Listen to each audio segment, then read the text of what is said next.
بسم اللہ الرحمن الرحیم۔ حضرت فضیل بن عیاض رحمۃ اللہ تعالی علیہ سے کسی نے پوچھا آپ نے بندگی کس سے سیکھی؟ آپ نے فرمایا میں نے بندگی اپنے غلام سے سیکھی۔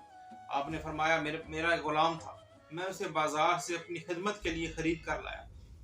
جب میں اسے لایا تو میں نے اسے پوچھا بیٹے تمہارا نام کیا ہے؟ اس نے جواب دیا کہ جو جی میں آئے اس نام سے بلا لیا کرے۔ بلا غلاموں کا بھی کوئی نام ہوتا ہے، اور جب میں غلام ہو گیا تو پھر نام میں کیا رہا؟ پھر پوچھا بیٹے تمہیں کھانے میں کیا پسند ہے تاکہ ہم اس کا اہتمام کر دیا کریں۔ تو غلام نے جواب دیا غلام کی پسند اور ناپسند کیا، جو دیں گے غلام کھا لے گا۔ پھر پوچھا بیٹے تمہیں لباس میں کیا پسند ہے؟ تو غلام نے جواب دیا غلام کو جو لباس دیں گے وہ پہن لے گا۔ حضرت فضیل بن عیاض رحمۃ اللہ تعالی علیہ فرماتے ہیں وہ غلام ہو کر ایسے ہی جواب دیتا رہا، اور ہم بھی تو کسی کے بندے اور غلام ہیں۔ افسوس ہم اپنے حقیقی مالک سے ہمارا ایسا تعلق نہیں ہے، ہم اس کی غلامی کا اقرار کرتے ہیں مگر پھر بھی اپنی پسند اور ناپسند کے پیچھے پڑے ہوئے ہیں کہ مولا یہ کیوں ہو گیا، یہ کیسے ہو گیا، ایسا نہیں ہونا چاہیے تھا، میرے ساتھ ہی ایسا کیوں۔ اگر ہم ایسی باتیں کرتے ہیں تو اس کا مطلب یہ ہے کہ ہم اس کے بندے اور غلام تو نہ ہوئے، اور وہ مالک ہے وہ جیسے چاہے رکھے۔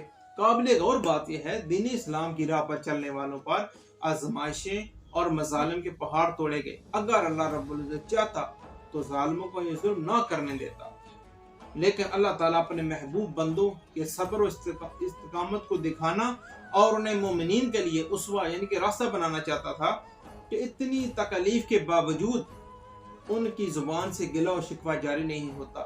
انا للہ و انا الیہ راجعون کہ کلمات کا راز ہی یہ ہے، ہاں کیسی ہی صورت ہو جائے بندے کو اس کلمے کے ذریعے بندگی سکھائی گئی ہے کہ باری تعالیٰ کوئی بات نہیں، نفع و نقصان سب تیرے ہاتھ میں ہے، یہ تو ہی مالک ہے، ہم تیری ہی طرف سے آئے ہیں اور تیری ہی طرف لوٹ کر جانے والے ہیں، ہم تجھ سے شکوہ کرنے والے کون ہوتے ہیں؟ اللہ رب العزت نے فرمایا میرے محبوب جو اس انداز سے اپنی بندگی میرے سپرد کر دیں ان کو اس خبری سنا دو اولئک علیہم صلوات من ربہم ورحمہ واولئک هم المہتدون، یہی وہ لوگ ہیں جن پر ان کے رب کی طرف سے درود اور رحمت ہے، اور یہی لوگ ہدایت یافتہ ہیں۔ یعنی اس طرز عمل اور اس سوچ پر اللہ تعالیٰ سے ان کا تعلق ایسا ہو جائے گا کہ اللہ ان پر اپنی نوازشوں کی بارش کر دے گا اور ان پر درود بیچے گا اور انہیں اپنی قربت عطا کرے گا اور انہیں اپنی خاص مجلس میں لائے گا، خاص عنایات سے نوازے گا، ان پر خصوصی فضل فرمائے گا۔